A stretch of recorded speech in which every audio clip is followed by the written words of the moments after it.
Good morning students. आज हम भारतीय संसद के सदन लोकसभा के बारे में चर्चा करते हैं। लोकसभा के सदस्यों की अधिकतम सदस्य संख्या 552 हो सकती है। इनमें से 530 सदस्य भारत के राज्यों के द्वारा प्रत्यक्ष रीति से चुने जाते हैं, जबकि 20 सदस्य राज्यों के संघ शासित प्रदेशों से चुने जाते हैं और वो ऐसी रीति से चुने जाते हैं जो संसद विधि द्वारा उपबंध करती है। और 2 सदस्यों को राष्ट्रपति आंग्ल भारतीय समुदाय का प्रतिनिधित्व न होने के कारण मनोनीत कर सकते हैं। इस प्रकार लोकसभा की अधिकतम सदस्य संख्या 552 हो सकती है, लेकिन वर्तमान में लोकसभा की अधिकतम सदस्य संख्या 545 है। अब आता है लोकसभा के निर्वाचक तथा सदस्यों की योग्यताएं, यानी लोकसभा सदस्यों का निर्वाचन कौन करता है और उसके सदस्यों की क्या योग्यताएं हैं। लोकसभा के चुनाव में उन सभी सदस्यों को मतदान का अधिकार होता है जो भारत के नागरिक होते हैं और जिनकी आयु 18 वर्ष या अधिक है। यानी 18 वर्ष से या उससे अधिक आयु का जो भी व्यक्ति है, वो व्यक्ति जो है चुनाव में मत का अधिकार रखता है, यानी मतदान का अधिकार रखता है। और वह व्यक्ति पागल और दिवालिया भी नहीं होना चाहिए। अब आता है लोकसभा के सदस्यों के लिए सदस्य बनने के लिए कौन कौन सी योग्यताएं होना आवश्यक है। वो निम्न प्रकार से है। नंबर 1, वह व्यक्ति भारत का नागरिक हो। सर्वप्रथम तो उस व्यक्ति को भारत का नागरिक होना आवश्यक है। नंबर 2, उसकी आयु 25 वर्ष या इससे अधिक हो। उसकी उम्र कितनी होनी चाहिए? 25 वर्ष या इससे अधिक हो। नंबर 3, वह भारत सरकार अथवा किसी राज्य सरकार के अंतर्गत कोई भी लाभ का पद धारण न किए हुए हो, यानी लाभ का पद पर भी कोई भी धारण नहीं करना होना चाहिए। नंबर 4, वह किसी न्यायालय द्वारा पागल न ठहराया गया हो तथा पागल न हो। इन योग्यताओं के अतिरिक्त अन्य योग्यताएं निर्धारित करने का अधिकार संविधान के द्वारा संसद को दिया गया है। इस अधिकार के अंतर्गत संसद ने 1951 में जनप्रतिनिधित्व अधिनियम पास कर संसद के सदस्यों के लिए निम्न योग्यताएं निश्चित की हैं। नंबर 1, अनुसूचित जातियों से संबंधित सुरक्षित स्थानों के उम्मीदवारों के लिए आवश्यक है कि वे अनुसूचित जाति के सदस्य हों। इसी प्रकार जनजाति से संबंधित सुरक्षित स्थान के उम्मीदवारों के लिए आवश्यक है कि वे जनजाति के सदस्य हो। ये व्यक्ति समस्त भारतीय क्षेत्र में किसी भी स्थान से अनुसूचित जाति या जनजाति के सदस्य हो सकते हैं।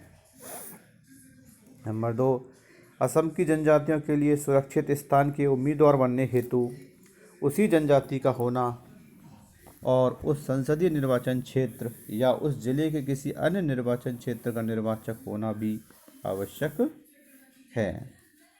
नंबर 3, अन्य किसी स्थान से उम्मीदवार होने के लिए भारत में किसी भी संसदीय निर्वाचन क्षेत्र का निर्वाचक होना आवश्यक है, अर्थात किसी निर्वाचन क्षेत्र से उसका नाम मतदाता सूची में होना चाहिए।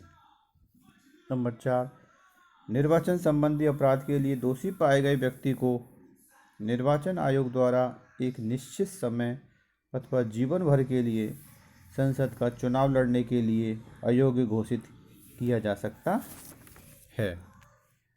नंबर 5, उसने किसी अपराध के लिए 2 वर्ष से अधिक सज़ा न पाई हो और उसे जेल से छूटे हुए 5 वर्ष से अधिक हो गए हो। नंबर 6, उसे सरकार से संबंधित किसी ठेके में हिस्सेदार नहीं होना चाहिए और न ही सरकार से संबंधित किसी कारखाने में उसका हित होना चाहिए। अगला नंबर 7, उसे बेईमानी या राजद्रोह के कारण सरकारी नौकरी से न निकाला गया हो। इस प्रकार से अपराध के 5 वर्ष बाद ही वह संसद की सदस्यता प्राप्त कर सकता है। अब अगला आता है लोकसभा सदस्यों का कार्यकाल। 42वें संविधान संशोधन 1976 के पूर्व तक लोकसभा का कार्यकाल 5 वर्ष था, लेकिन इस संवैधानिक संशोधन द्वारा लोकसभा का कार्यकाल बढ़ाकर 6 वर्ष कर दिया गया था। लेकिन 44वें संवैधानिक संशोधन 1978 द्वारा पुनः यह 5 वर्ष कर दिया गया और वर्तमान में यह कार्यकाल 5 वर्ष ही है। यानी कि लोकसभा का कार्यकाल कितने वर्ष है? 5 वर्ष ही है। लोकसभा के अधिवेशन राष्ट्रपति के द्वारा ही बुलाए और स्थगित किए जाते हैं और इस संबंध में नियम यह है कि लोकसभा की बैठक की अंतिम तिथि और दूसरी बैठक की प्रथम तिथि में 6 माह से अधिक अंतर नहीं होना चाहिए। यानी कि जो लोकसभा की पहली बैठक पहली जो बैठक की जो अंतिम तिथि होती है और दूसरी बैठक की प्रथम तिथि में 6 माह से अधिक का अंतर नहीं होना चाहिए। लोकसभा और राज्यसभा दोनों की गणपूर्ति जो होती है कुल सदस्य संख्या का 10वां भाग होती है। अब आता है संसद सदस्यों के विशेषाधिकार। तो भारतीय संसद में सदस्यों को कुछ विशेष अधिकार प्राप्त हैं जो निम्न प्रकार से हैं। नंबर 1, संसद में या उसकी समिति में कही हुई किसी बात या दिए गए मत के आधार पर किसी भी न्यायालय की कार्य से उन्मुक्ति। यानी उसके द्वारा संसद में जो किसी सदस्य द्वारा कोई भी बात कही जाती है या मत दिया जाता है उसको किसी भी न्यायालय में चुनौती नहीं दी जा सकती है। नंबर 2, न्यायालयों को संसद की कार्रवाई की जांच करने का अधिकार नहीं है। नंबर 3, सभा के सत्र के दौरान तथा उसके 40 दिन पहले और 40 दिन बाद तक दीवानी मामलों में सदस्यों की गिरफ्तारी से छूट प्रदान की गई है। नंबर 4, किसी सदस्य की गिरफ्तारी, निरोध, कारावास तथा रिहाई के संबंध में तुरंत सूचना प्राप्त करने का सदन को अधिकार है। नंबर 5, सदन के सदस्यों को विचार अभिव्यक्ति की पूर्ण स्वतंत्रता प्राप्त है। नंबर 6, संसद सदस्यों को जूरी सदस्यों के रूप में नियुक्त नहीं किया जा सकता है। नंबर 7, जब सदन गोपनीय बैठक के लिए बैठता है तो उस समय कोई भी व्यक्ति जो सदन का सदस्य नहीं है सभा कक्षों और दीर्घाओं इत्यादि में नहीं रह सकता है। इस प्रकार प्रत्येक सदन स्वयं अपने विशेषाधिकारों का रक्षक है। न केवल यह किसी ऐसे विषय का एकमात्र निर्णायक है जो किसी प्रकार विशेषाधिकार को भंग करता हो, बल्कि यदि वह उचित समझे तो किसी भी ऐसे व्यक्ति को कारावास का दंड दे सकता है या उसकी भर्त्सना कर सकता है जिसे वह अपमान का दोषी समझता हो। सभा की किसी ऐसे व्यक्ति को दंड देने की शक्ति जो सभा का अपमान करे या उसके किसी विशेषाधिकार को भंग करे सबसे महत्वपूर्ण विशेषाधिकार है। इसी शक्ति के कारण संसद के विशेषाधिकार वास्तविक बनते हैं।